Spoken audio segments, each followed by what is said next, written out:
Behind the numbers. What do camera specs mean, and how do phones use them? Have you ever taken a look at the specs of your smartphone's camera and wondered what all those numbers actually mean? It can be quite difficult to tell how good a camera is just by glancing at the spec sheet. But with some basic knowledge of cameras and how they work, you can easily understand what those numbers really mean. And since camera quality is one of the most important factors when choosing a new smartphone, it's critical to have a good grasp of what camera specs actually mean. In this video, we'll be taking a look at what camera specs mean and how they're used by phones. By the end of it, you'll have a better understanding of why some phones have better cameras than others. So, make sure to stick around and watch the video till the end. But before we get started, make sure to hit that subscribe button and turn on notifications so you don't miss any future videos. We are living in an age of incredible technological advancements, with smartphones becoming more powerful and capable than ever before. And one of the most important aspects of a smartphone is its camera. Whether you're snapping pics for Instagram or shooting videos for YouTube, having a good camera on your phone can be crucial. When you look at the spec sheet for any smartphone camera, you are likely to see a long list of numbers and technical specifications. But what do these actually mean? What do camera specs tell us about the actual quality of the camera? And how does a phone use this information to take better photos? We're going to take a closer look at some of the most common camera specs and how they affect the quality of your photos. We'll start with something simple: megapixels. Measured in megapixels, or MP for short, this spec simply tells you how many pixels are on the image sensor of your camera. More megapixels means a higher resolution and clearer photos. Megapixels are essentially the building blocks of a digital image. These blocks are arranged in rows and columns similar to a chessboard, but on a much smaller scale. Remember, there are 1 million pixels in 1 megapixel. So, a 60-megapixel camera will have 16 million pixels on its image sensor. This is known as the resolution. The more megapixels a smartphone camera has, the higher the resolution of the photos it produces. So, a higher megapixel count can be beneficial for capturing detailed, high-quality images. But it's important to remember that there are other factors that also determine image quality, such as the size of the sensor and the type of lens used by the camera, which we'll discuss later in the video. Sensor size. A mobile camera's sensor size is another important spec to consider. Simply put, the sensor is the image capture area on your phone's camera, and it can affect both photo quality and low-light performance. Larger sensors can generally produce higher quality images than smaller ones, since they allow more light through the lens and provide better control over depth of field, or the amount of focus in a photo. Larger sensors can also result in less noisy images, since they generally have more pixels packed into a smaller area.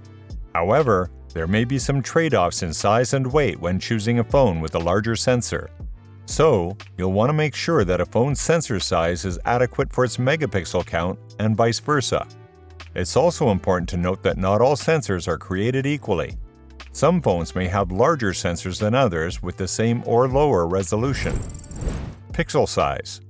Next up is pixel size. This is typically measured in micrometers, or and it tells you how much light a single pixel can capture on the sensor. The smaller the pixel size, the more light your camera can use to create higher quality images. Smaller pixels also tend to perform better in low-light scenarios, since they have less trouble collecting enough light when there isn't much available. On the other hand, larger pixels can produce brighter and more vibrant images, but they may struggle in low-light conditions.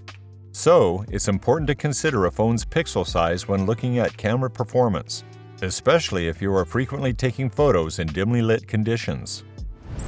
Aperture. Let's move on to aperture. This is the width of your camera's lens, and it is measured in f-stops. The smaller the f-stop number, the wider the aperture. So when you see a smartphone with a low f-stop rating such as f1.9 or f2.0, that indicates that the lens is very wide open, which allows more light to pass through it. This can be extremely beneficial in low-light situations, since a wider aperture allows for faster shutter speeds and better performance when shooting in dim environments. However, there may be some trade-offs if you are trying to take photos of moving subjects, since fast shutter speeds can also make images look a little bit choppy or fuzzy. To sum it up, if you frequently take photos in low-light conditions, then a smartphone with a wide aperture may be beneficial to your photography. But if you mainly take photos of still subjects, the wider aperture might not matter as much. Image stabilization. Have you ever taken a low-light photo with your smartphone that was blurry or shaky? This is often due to camera shake, which occurs when the phone moves while you're taking the shot, even if it's just a slight movement. This can be caused by hand tremors, windy conditions, or simply holding the phone too loosely. To address this issue, many smartphone cameras are now equipped with Image Stabilization or IS. This is a feature that detects motion and compensates for any camera shake by adjusting the exposure to produce smoother images, even if you're holding the phone loosely. So, when looking at smartphones to buy, make sure that it has some form of image stabilization. This can make a big difference in ensuring that your photos come out sharp and clear, even if you're trying to shoot in low-light conditions or while moving. Zoom. For a long time, digital cameras and smartphones use zoom lenses to create closer-up shots of subjects. However, most of these lenses didn't actually have the ability to physically move inwards towards the subject.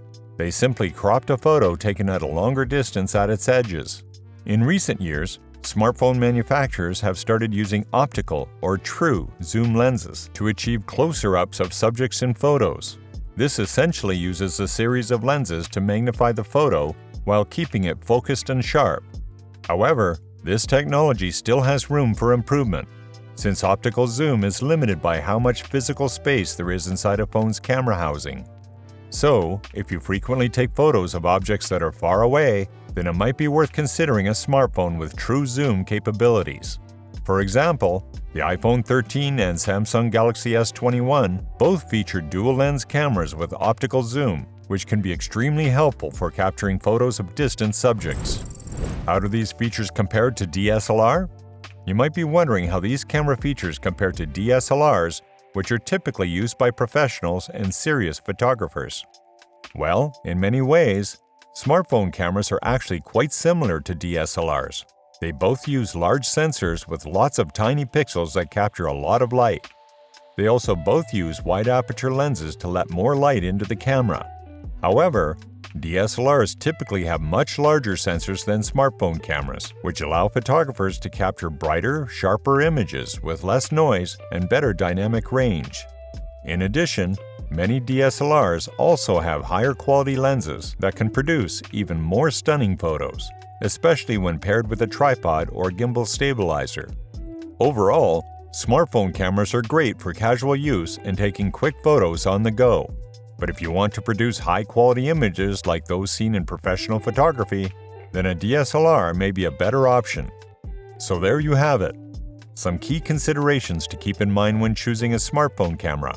Whether you need better low-light performance, true zoom capabilities, or smoother images, there are many features to choose from that can help elevate your photography game. So which smartphone camera is right for you? The choice is yours. If you enjoyed the video, please make sure to like, comment, and subscribe.